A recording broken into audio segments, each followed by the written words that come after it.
Smurfberry Crunch, 1983. In the early 1980s, Post capitalized on the Smurfs' craze by releasing Smurfberry Crunch, a fruity cereal that turned Saturday morning cartoons into breakfast. It launched in 1983, during the peak popularity of the Hanna-Barbera Smurfs TV show. The cereal was made up of small, fruit-flavored red and purple pieces. Boxes featured colorful Smurf artwork and often included prizes or mail-in offers tied to the cartoon. Kids loved the branding, but the cereal itself was very similar to other fruity cereals already on shelves. Despite the hype, Smurfberry Crunch didn't last long. Sales slowed after the initial wave of Smurf mania began to fade, and Post eventually discontinued it. A spin-off called Smurf Magic Berries appeared later in the decade with marshmallows added, but it too disappeared quickly. Pac-Man Cereal, 1983. In 1983,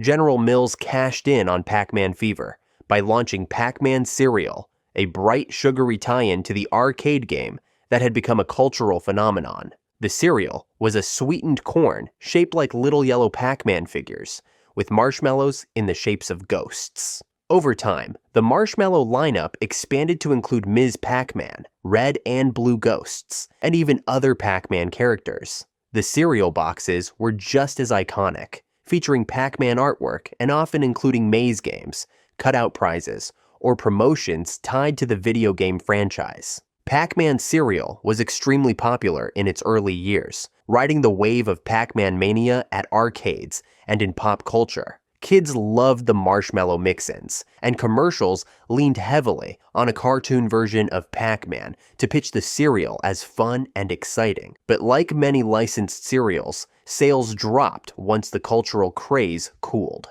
By the late 1980s, Pac-Man cereal disappeared from shelves. Mr. T cereal, 1984. In 1984, Quaker Oats introduced Mr. T cereal, a tie-in to the wildly popular TV star from the A-Team. With his tough guy persona and kid-friendly catchphrases, Mr. T was everywhere in pop culture, so a cereal was the next logical step. The cereal itself was pretty simple: sweetened corn and oat pieces shaped like the letter T. It was bright, crunchy, and loaded with sugar, very similar to Cap'n Crunch, which Quaker was already producing. What made it stand out wasn't the flavor, but the branding. The bright yellow boxes featured a cartoon version of Mr. T, and commercials leaned into his larger-than-life personality with the tagline, "I pity the fool who don't eat my cereal." Kids loved the association with Mr. T, but like many celebrity and TV tie-in cereals, the hype didn't last long. By the early 1990s, the cereal disappeared from shelves, leaving behind only fond memories and collectible boxes. By the way, I'm going to be posting a lot here, so it would mean a lot if you subscribed and dropped a like for the algorithm. Ice Cream Cones Cereal, 1987. In 1987, General Mills decided to combine two childhood favorites, cereal and ice cream, into one product, Ice Cream Cones Cereal. The cereal came in two varieties, chocolate chip and vanilla. Each box contained crunchy cone-shaped pieces, along with small scoops of cereal ice cream puffs. The packaging leaned heavily on the fun, dessert-inspired concept, with bright colors and cartoon mascots. Commercials even featured kids eating the cereal like they were enjoying a bowl of ice cream, emphasizing its playful twist on breakfast. The idea was creative, but the execution was more novelty than lasting hit. While kids were excited by the design, parents were less enthusiastic about starting the day with something that looked more like candy than cereal. Sales didn't hold, and the product was discontinued within a year. Sprinkle Spangles, 1993. In 1993, General Mills introduced Sprinkle Spangles, a cereal designed to grab kids' attention with its over-the-top appearance. Each piece was shaped like a star and covered with rainbow-colored sprinkles, making it look more like a dessert topping than a breakfast food. The cereal's mascot was the Sprinkle Genie, voiced by comedian Dom DeLuise. In commercials, the genie would magically grant kids wishes for fun breakfasts by filling their bowls with Sprinkle Spangles. The marketing leaned heavily on the bright visuals and the promise of more fun compared to ordinary cereals. Kids were intrigued by the novelty, but parents weren't impressed. the cereal was essentially sugar on sugar, and concerns about nutrition quickly sank its popularity. Without a strong flavor identity beyond its sprinkles, sales dropped off after just a few years. By the mid-1990s, Sprinkle Spangles had been discontinued, remembered mostly for its colorful commercials and wild design. Peanut Butter Toast Crunch, 2004. By the early 2000s, General Mills had already built a successful spin-off line from its flagship Cinnamon Toast Crunch, introducing Chocolate Toast Crunch and other variants. In 2004, they launched Peanut Butter Toast Crunch, aiming to combine the popularity of peanut butter-flavored cereals with the crunchy, square-shaped format of the original. Each piece looked similar to Cinnamon Toast Crunch, but came coated in a sweet peanut butter flavoring. The branding leaned into the Toast Crunch family, and commercials promoted it as a bold new twist on the classic. But while peanut butter cereals like Reese's Puffs were thriving, Peanut Butter Toast Crunch never built the same following. Fans often described it as overly sweet, without a strong enough peanut butter punch, and it struggled to stand out in a crowded market. Within a few years, General Mills discontinued it, focusing instead on the more successful Cinnamon Toast Crunch spin-offs. Nintendo Cereal System, 1988. In 1988, at the height of Nintendo's dominance in the video game market, Ralston released the Nintendo Cereal System, a breakfast tie-in that doubled down on the brand's popularity. The cereal was actually two cereals in one box, split down the middle with separate bags inside. On one side, you had Super Mario Bros. Action Cereal, a fruity mix with shapes like Mario, Goombas, and Koopa Troopas. On the other side was the Legend of Zelda Adventure Cereal, berry-flavored pieces shaped like Link, hearts, keys, and boomerangs. The packaging leaned heavily on Nintendo's characters, with colorful artwork and promotions for posters, trading cards, and game-related prizes. Commercials featured kids hyped up on Nintendo Mania, singing jingles about starting their day with Mario and Link. Despite the strong branding, the cereal didn't last long. Reviews often described it as overly sweet and similar to countless other sugary cereals on the market. Once the novelty of the Nintendo tie-in wore off, sales slowed, and it was discontinued by 1989. Today, unopened boxes of Nintendo's Cereal System are highly sought after by collectors, sometimes selling for hundreds of dollars online. Dino Pebbles, 1990. In 1990, Post expanded its line of Flintstone cereals with Dino Pebbles, a spin-off of Fruity Pebbles inspired by Fred Flintstone's purple pet dinosaur, Dino.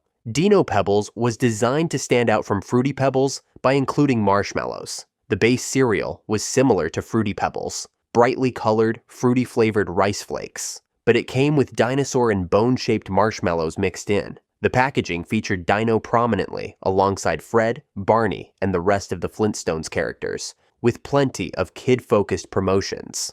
The cereal was part of the broader Flintstones cereal franchise that included Cocoa Pebbles and Fruity Pebbles, both of which became enduring staples. But Dino Pebbles never reached the same level of popularity. Some kids enjoyed the marshmallow twist, but many felt it was too similar to Fruity Pebbles to justify buying it over the original. By the mid-1990s, Dino Pebbles was discontinued, quietly disappearing while Fruity and Cocoa Pebbles lived on. E.T. Cereal, 1984. In 1984, General Mills released E.T. Cereal, riding the wave of the blockbuster film E.E.T. the Extraterrestrial, which had taken over pop culture just 2 years earlier. The cereal was made up of sweetened peanut butter and chocolate-flavored pieces shaped like the letters E and T. This was a nod to E.T.'s love of Reese's Pieces in the film, which had already boosted peanut butter candy sales worldwide. The cereal boxes featured colorful artwork of E.T.,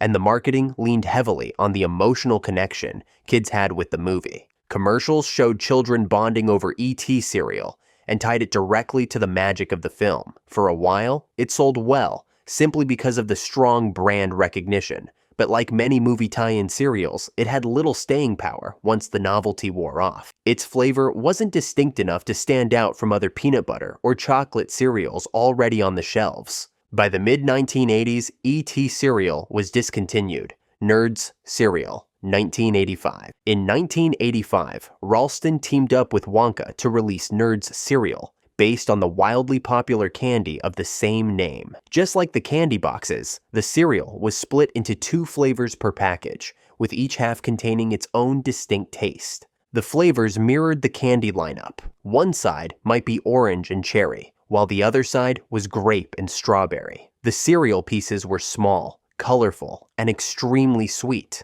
Marketed as a true breakfast extension of the candy aisle, the boxes featured the signature Nerds mascots and came loaded with promotions to draw in kids already hooked on the candy brand. While kids were drawn to the fun packaging and the novelty of having 2 cereals in one, parents were less enthusiastic. The cereal was essentially pure sugar with very little nutritional value, even compared to other kids' cereals at the time. Sales fizzled after the initial hype, and within a few years, Nerds cereal was discontinued. Cream Crunch, 1965. In 1965, Kellogg's introduced a unique cereal called Cream Crunch, designed to stand out from the other sugary cereals of the decade. Instead of fruity or chocolate flavors, this one was made with freeze-dried ice cream pieces mixed into the cereal. The concept was simple. Bring the novelty of astronaut-style freeze-dried ice cream into the breakfast bowl. The cereal pieces themselves were standard corn puffs,